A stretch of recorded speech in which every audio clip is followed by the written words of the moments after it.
Hello' viewers, আজিৰ এই ভিডিঅ'টোত আমি কুলিং ডাউনৰ ওপৰত আলোচনা কৰিম। ৰানিং কৰাৰ পিছত আপোনালোকে কেনেধৰণে প্ৰপাৰ কুলিং ডাউন কৰিব পাৰে সেই বিষয়ে ভিডিঅ'টোত সম্পূৰ্ণ আপোনালোকক জানিবলৈ চেষ্টা কৰিম, কেনেদৰে কুলিং ডাউন কৰিব লাগে ৰানিং কৰাৰ পিছত। তেনেহ'লে আহক আমি ভিডিঅ'টো আৰম্ভ কৰোঁ। আমাৰ ইয়াত ফিল্ড আছে, আমি আপোনালোকক প্ৰেক্টিকেলি কৰি দেখুৱাম।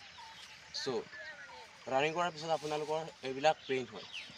ইয়াৰ কাৰণে আপোনালোকে কি কৰিব, যদি এইকেইটা পেইন হয় দৌৰিবই নোৱাৰে, এইটো এক্সাৰচাইজ টিপছ ফ'ল' কৰিব।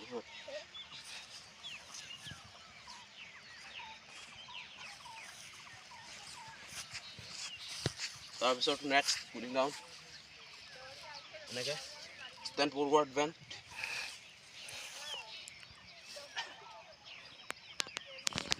2 নম্বৰ টিপছ, 3 নম্বৰ টিপছ, হালকা হালকা আপোনালোকে দৌৰিব, 2 চক্ৰমান লগাব। জাষ্ট মই চিম্পলটো কৰি দেখুৱাইছোঁ।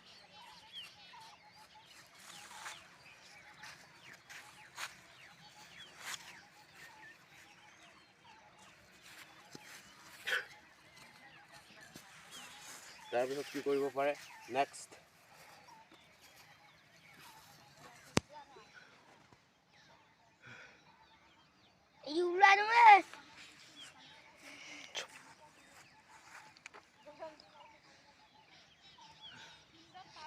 তাৰপিছত কি কৰিব পাৰে, ভালদৰে চাই লওক, ইয়াৰ পৰা মই দেখুৱাই দিয়ক কেনেদৰে কুলিং ডাউন কৰিব লাগিব।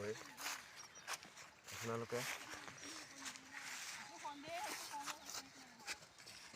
মাৰিব হা, তাৰপিছত এনেকৈ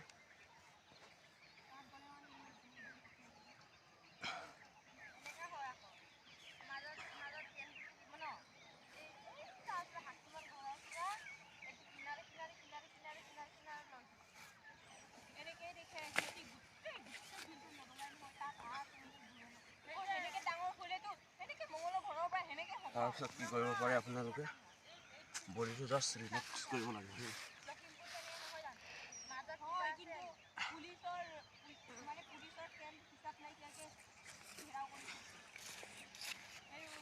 তাৰপিছত আমি ফ'ল' কৰিম।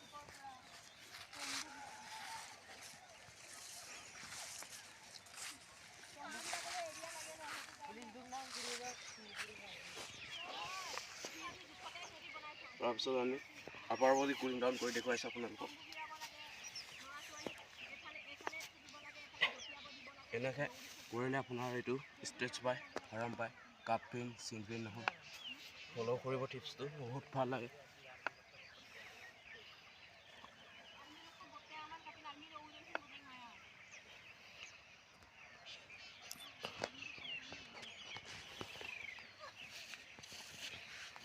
তাৰপিছত আমি আপাৰ এইটো বডি কৰিম।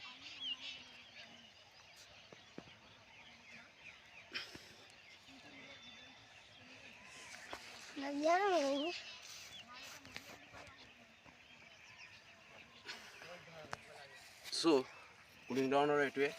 তাৰপিছত আৰু একটা টিপছ ফ'ল' কৰিব।